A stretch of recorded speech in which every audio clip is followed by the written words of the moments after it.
Hi, I'm Karan Thapar. Over the last few years, I hope you've been watching my program, The Interview on the Wire. During that period, I've interviewed doctors, politicians, businessmen, scientists, authors, and even the occasional Nobel laureate. For me, it's been exciting. I hope it's been enjoyable for you. But these, as you know, are tough times, and if this program is going to remain bold, independent, and sometimes even defiant, then I think we need your support. At the end of the day, it's a truism, but editorial independence is best defended by the viewers. So if you would like this program to remain the way it is, forthright, outspoken, and interesting, then would you consider supporting us? All you have to do is to click on the description at the bottom. But more than anything else, I hope you will continue to watch the interview. Your viewership means an awful lot to me.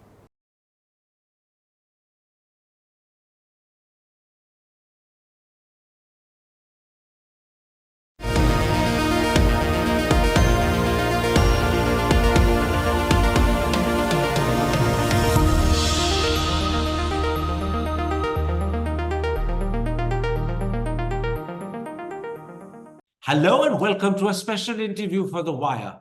Yesterday, Monday, the United States abstained on a United Nations resolution calling for an immediate ceasefire in the now almost 6-month-old Israel-Hamas war.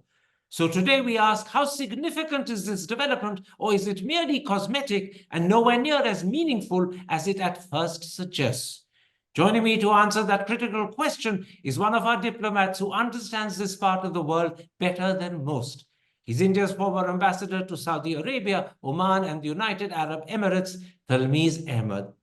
Talmiz Ahmad, on Monday, the United States abstained from a UN resolution regarding the nearly 6-month-old war between Israel and Hamas, calling for an immediate ceasefire between both parties.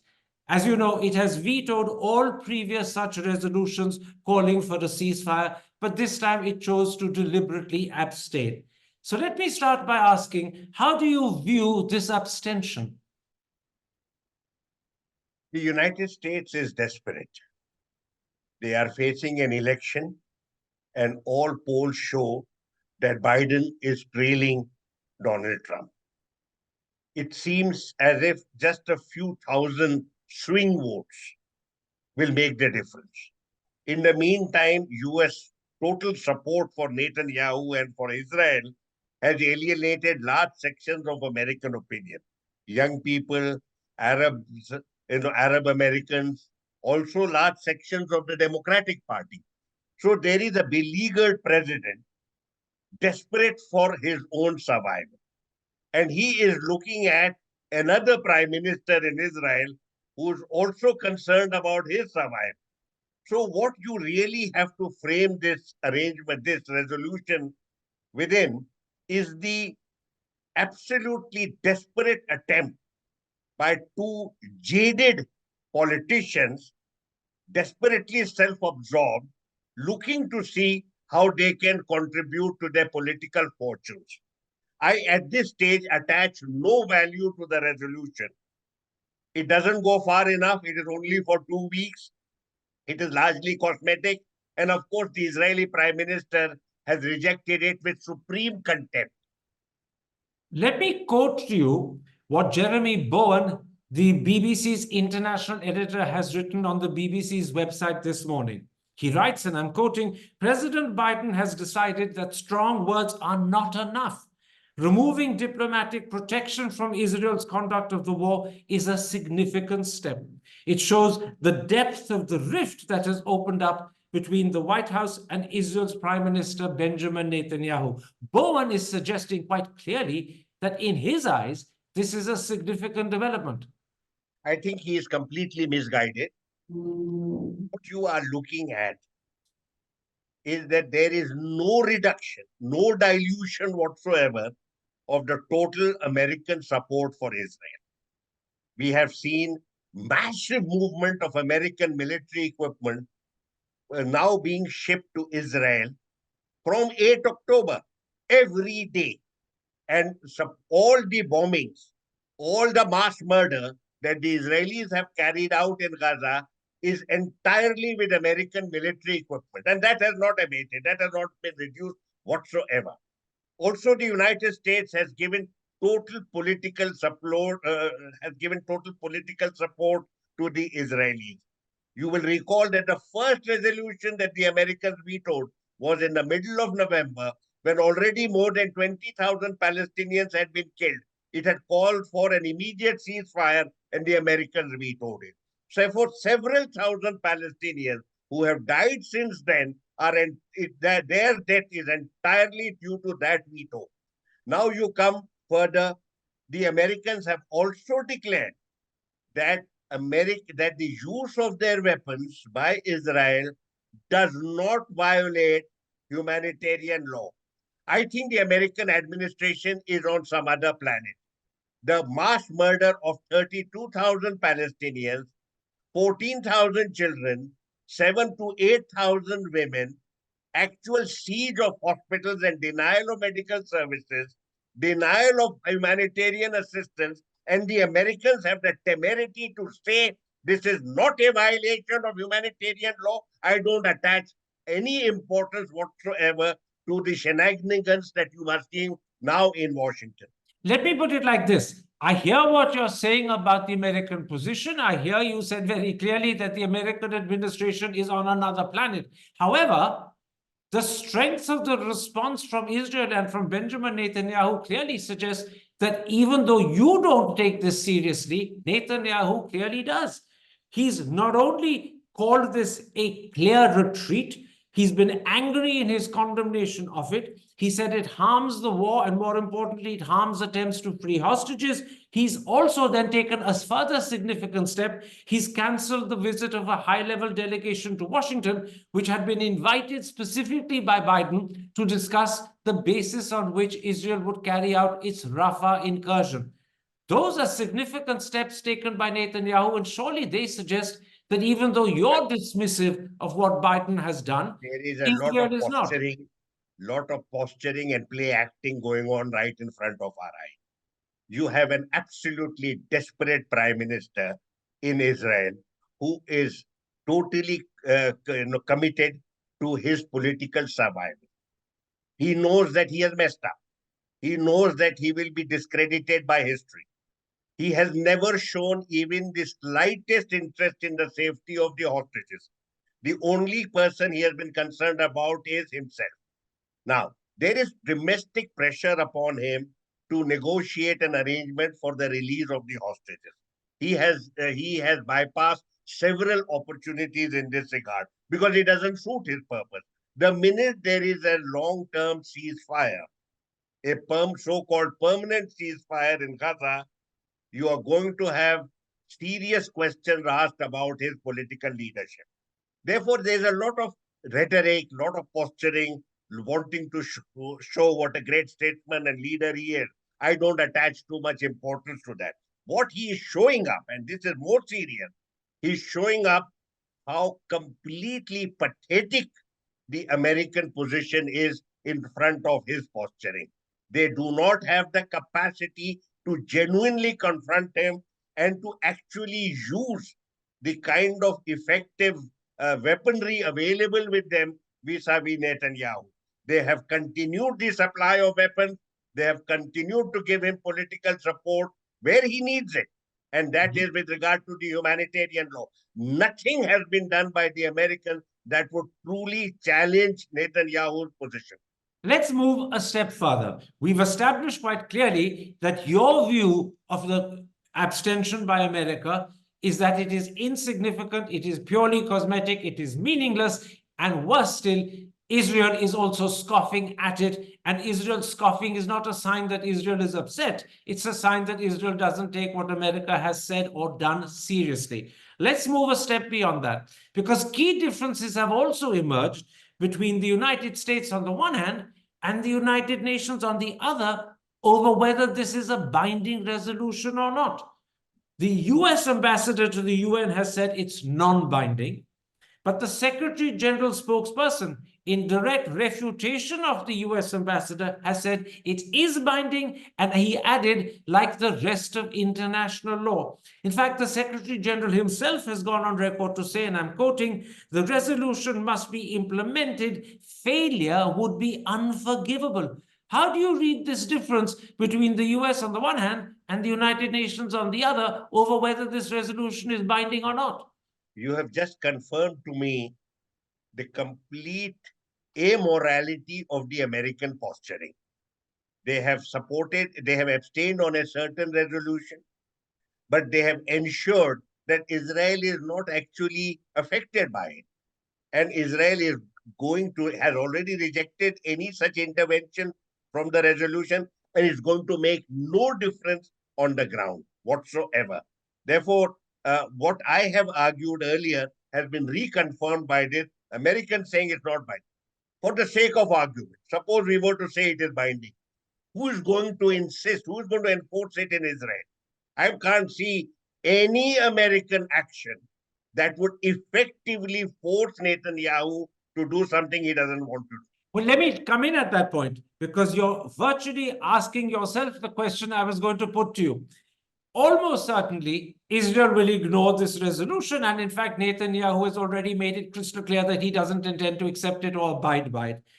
What then will be the United States' response when that happens? Because if the United States does absolutely nothing, clearly it will look hypocritical in the eyes of the world, because it's now called for an immediate ceasefire.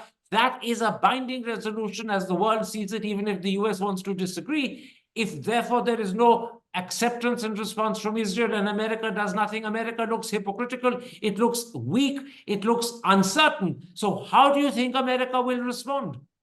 It's all of the above.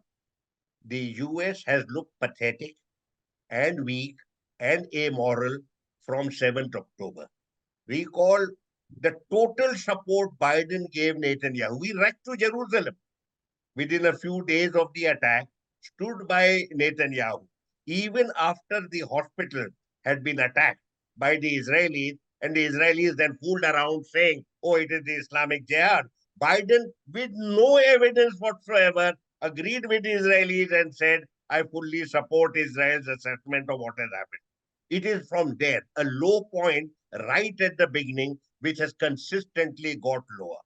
If the Americans truly want to take harsh, tough action with regard to Israel, they will have to state loudly and clearly, we are stopping military supplies to Israel.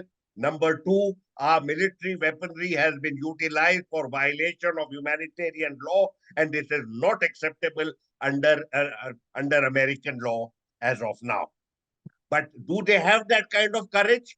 When you face an election, you have a right-wing challenge from the Republicans in the shape of Donald Trump and many others, and they are going to say this is not acceptable.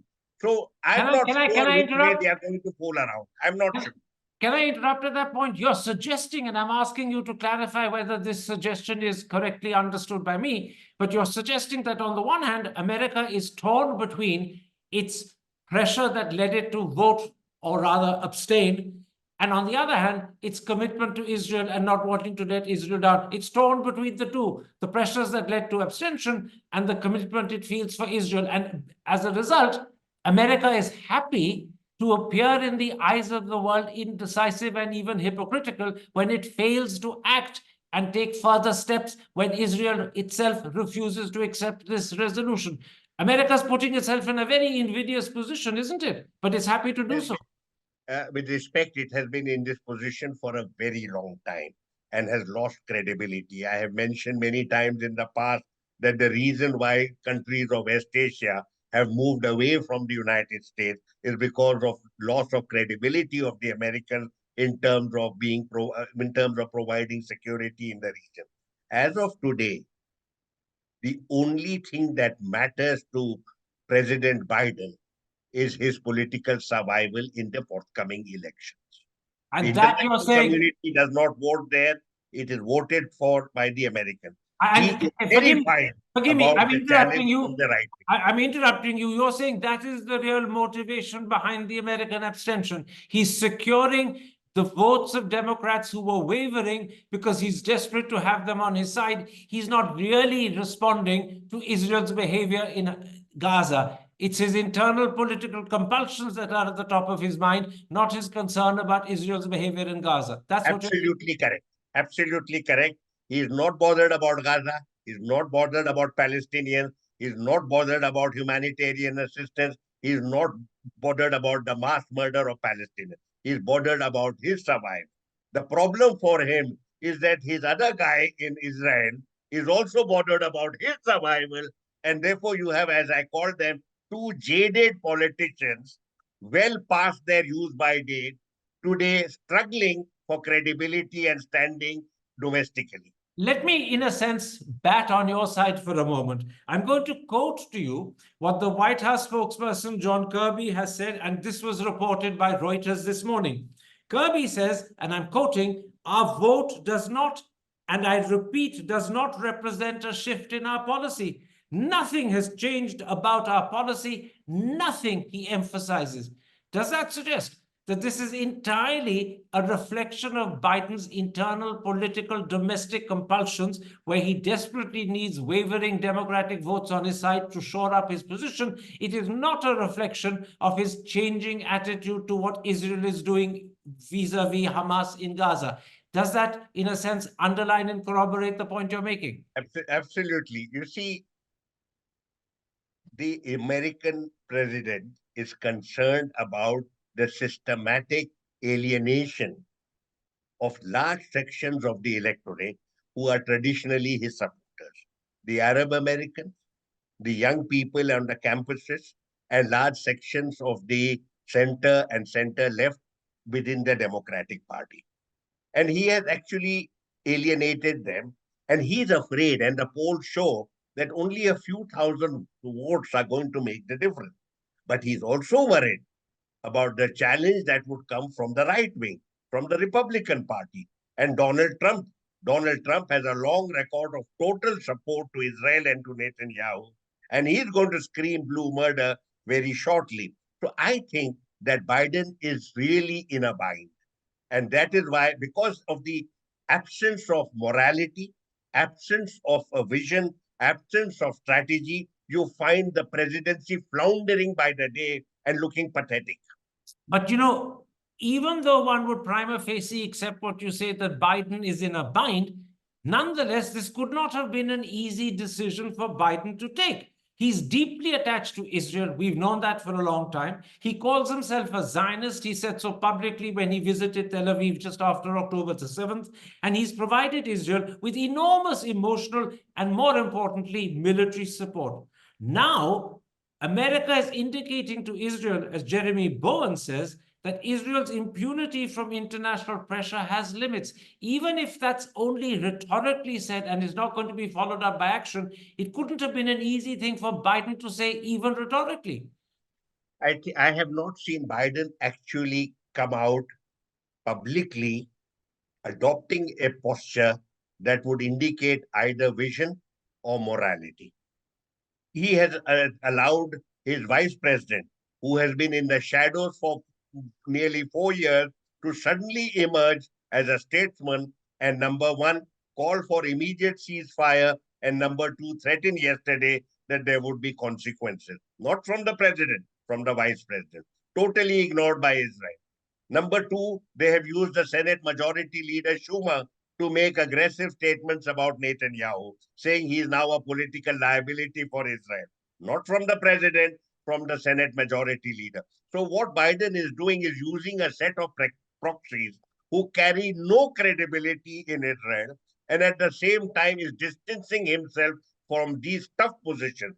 But none of these positions has actually translated into a posture that would actually hurt the prime minister or the Israeli campaign. Okay, let's at this point, before we end, come to an issue that matters deeply to the people of Gaza themselves. Multiple agencies have said that Gaza is on the brink of famine. Indeed, there are some parts of Gaza where some people estimate that famine may already have begun, or something very close to famine, pretty close to starvation. 90% of its 2.3 million residents have been displaced, and even desperate attempts made by America to airdrop or to bring food aid by sea have not worked. Do you see any significant amelioration on that front? I don't see any significant action either by the United Nations or by the Arab world or by the United States.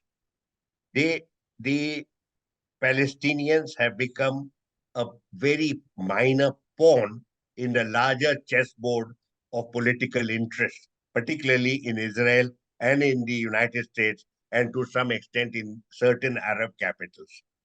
The actual interest of the Palestinians in terms of humanitarian assistance and their larger long term political aspirations is truly on the back burner, even as I speak to you.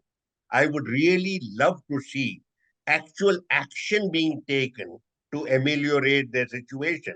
But on the other hand, you have seen Israel has actually banned any shipment of assistance from the UNRWA with total impunity. No remark from the United States, nothing. They have blocked the flow of humanitarian assistance from UNRWA. Therefore, I don't think there is the political leadership either in the United States or in Israel, and to some extent in certain Arab capitals, is actually concerned about the humanitarian scenario in Gaza. So you're saying to me, Talmiz Ahmad, that whilst the world debates whether this abstention is significant or cosmetic, whilst the world debates whether the resolution is binding or non-binding, what really matters to the people of Gaza, food aid, and the fact that they're on the brink of starvation, if not famine, that will continue. There will be no amelioration. The key concern to them, the ability to eat and survive, is being ignored. Absolutely correct. One last question before I end.